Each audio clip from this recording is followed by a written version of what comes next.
जब हम कभी ट्रेन से कहीं जाते हैं तो हम देखते हैं कोई स्टेशन टर्मिनल नाम से होता है, कोई सेंट्रल नाम से और कोई जंक्शन नाम से होता है, जैसे कि Gorakhpur junction, Howrah terminal, Kanpur central.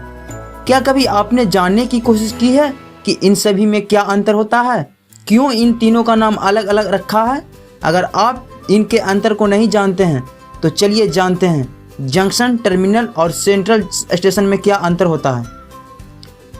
Indian railway का एशिया में सबसे बड़ा रेलवे नेटवर्क है और अगर बात वर्ल्ड की जाए तो इंडियन रेलवे का नेटवर्क चौथे नंबर पर आता है। भारतीय रेल परिवहन का एक बहुत बड़ा साधन है जिसमें यात्री और माल को आसानी से एवं कम खर्चे में एक स्थान से दूसरे स्थान पर ले जाया जाता है। रेलवे स्टेशन को मूल रूप से 4 भागों में बांटा गया है, जिनको हम आगे एक एक करके डिटेल से जानेंगे। टर्मिनल वह स्टेशन जहां रेलवे ट्रैक समाप्त हो जाए या उस स्टेशन के आगे कोई ट्रैक या पटरी नहीं है तो उस स्टेशन को टर्मिनल कहा जाता है।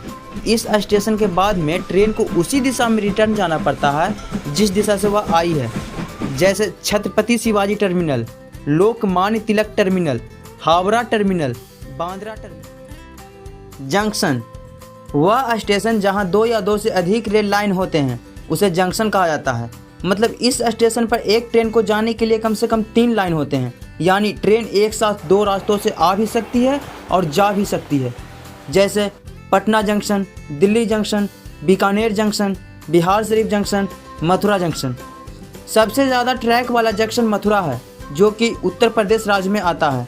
यहाँ से 7 ट्रैक निकलते हैं। सेंट्रल वह स्टेशन जो बहुत बड़ा हो और बहुत ज़्यादा बिजी हो और उस स्टेशन पर ट्रेन बहुत ज़्यादा संख्या में आती और जाती हो, उस स्टेशन को सेंट्रल स्टेशन कहा जाता है।